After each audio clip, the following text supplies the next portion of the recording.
தினமும் அதிகாலை தொழுகைக்கு பின்னர் ஹலீஃபா அபூபக்கர் ரலியல்லாஹு தஆலா அன்ஹு அவர்கள் பள்ளிவாசலை விட்டு வேகமாக வெளியேறி மதீனாவின் எல்லையில் இருக்கும் ஒரு குடிசை வீட்டுக்கு செல்வதையும் சற்று நேரத்திற்கு பின்னர் அங்கிருந்து வெளியேறுவதையும் உமர் ரலியல்லாஹு தஆலா அன்ஹு அவர்கள் கவனித்தார்கள்.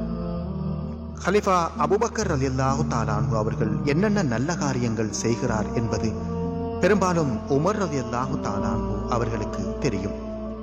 ஆயினும் இந்த விஷயம் மட்டும் அவர்களுக்கு தெரியவே இல்லை. நாட்கள் நகர்கின்றன. ஹலீஃபா அபூபக்கர் ரலியல்லாஹு தஆலா அன்ஹு அவர்களோ தொடர்ந்து அந்த குடிசை வீட்டுக்கு சென்று கொண்டே இருந்தார்கள். அங்கு சென்று அவர்கள் என்ன செய்வார் என்பதும் உமர் ரலியல்லாஹு தஆலா அன்ஹு அவர்களுக்கு தெரியாமலே இருந்தது. ஒரு நாள் அபூபக்கர் ரலியல்லாஹு தஆலா அன்ஹு அவர்கள் வெளியே சென்றபின் அந்த குடிசைக்கு சென்று என்ன நடக்கிறது என்பதை பார்த்தே தீர வேண்டும் என்ற முடிவுக்கு வருகிறார்கள் உமர் ரலியல்லாஹு தஆலா அன்ஹு அவர்கள். அதே போன்று அபூபக்கர் ரலியல்லாஹு தஆலா அன்ஹு அவர்கள் அந்த குடிசையை விட்டு வெளியேறியதும் குடிசைக்குள் நுழைகின்றார்கள் உமர் ரலியல்லாஹு தஆலா அன்ஹு அவர்கள். அங்கே வயதான பார்வையற்ற நடக்க முடியாத ஒரு மூதாட்டி இருப்பதை காண்கிறார்கள். பின்னர் குடிசையை கவனித்தார்கள். கண்ட காட்சி ஆச்சரியத்தை ஏற்படுத்தியது. கண் தெரியாத இந்த மூதாட்டி அபூபக்கர் ரலியல்லாஹு தஆலா அன்ஹு அவர்களின் உறவினராக இருக்குமோ என்ற எண்ணத்தில் அவரிடம் உமர் ரலியல்லாஹு தஆலா அன்ஹு அவர்கள் கேட்கிறார்கள். தினமும் ஒருவர் இங்கே வருகிறாரே, அவர் இங்கு வந்து என்ன செய்வார் என்று அந்த மூதாட்டியிடம் கேட்கின்றார். அந்த மூதாட்டியோ, அருமை மகனே, அல்லாவின் மீது ஆணையாக அவரை குறித்து எனக்கு எதுவுமே தெரியாது.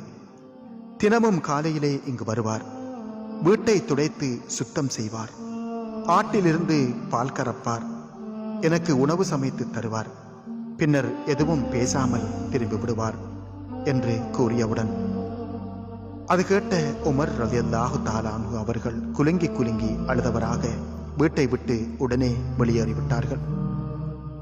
சிறிது காலத்தின் பின்னர் அபூபக்கர் ரலியல்லாஹு தஆலா அன்ஹு அவர்கள் மரணித்து விடுகின்றார்கள். அப்போது அந்த மூதாட்டிக்கு பணிவிடை செய்ய வேண்டும் என்றும் அபூபக்கர் ரலியல்லாஹு தஆலா அன்ஹு அவர்கள் வஃபாத்தாகிய செய்தியை அந்த மூதாட்டிக்கு தெரிவிக்க கூடாது என்றும் உமர் ரலியல்லாஹு தஆலா அன்ஹு அவர்கள் தீர்மானிக்கின்றார்கள். அதன்படி அபூபக்கர் ரலியல்லாஹு தஆலா அன்ஹு அவர்கள் எவ்வாறு செய்தார்களோ அதே போன்று அந்த குடிசைக்கு செல்கிறார்கள் உமர் ரலியல்லாஹு தஆலா அன்ஹு அவர்கள். முதல் நாளே அந்த மூதாட்டி கேட்கின்றார், உமது நண்பன் மரணித்து விட்டாரோ என்று கேட்கின்றார். உமர் ரலியல்லாஹு தஆலா அன்ஹு அவர்கள் திடுக்கிட்டவர்களாக திகைப்புடன் கேட்கின்றார்கள், அருமை தாயே, எனது நண்பன் மரணித்து விட்டது உங்களுக்கு எப்படி தெரிந்தது என்று கேட்கின்றார்கள். அப்போது மூதாட்டி கூறுகின்றார், நீர் எனக்கு உண்ணத்தரும் பேரிச்சம் பழத்தை விதை நீக்காமல் தருகின்றீர்களே, உமது தோழர் அதை விதை நீக்கி தருவார் என்று கூறியவுடனேயே நடுங்கத் துவங்கிவிட்டார்கள் உமர் ரலியல்லாஹு தஆலா அன்ஹு அவர்கள். நிற்க முடியாமல் தரையிலே அமர்கின்றார்கள். கண்களிலிருந்து கண்ணீர் வழிந்தோடுகிறது. அப்போதுதான் அந்த புகழ்பெற்ற வாசகத்தை கூறுகின்றார் உமர் ரலியல்லாஹு தஆலா அன்ஹு அவர்கள். உமக்கு பின்னர் வரவிருக்கும் கலீஃபாக்களுக்கும் பெரும் சுமையை விட்டு விட்டு சென்று விட்டீரே அபூபக்கரே என்று கூறுகின்றான். இவ்வாறுதான் அன்பார்ந்த தோழர்களே, அக்காலத்தில் உள்ள கலீஃபாக்கள் சஹாபாக்கள் எமக்கு வாழ்ந்து காட்டி சென்றிருக்கின்றார்கள்.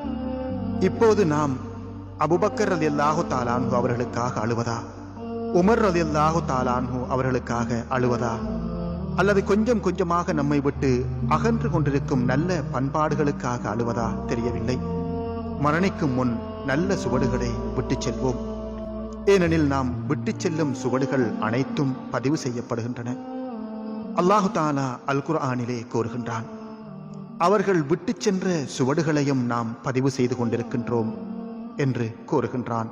அல் குர்ஆன் 36:12.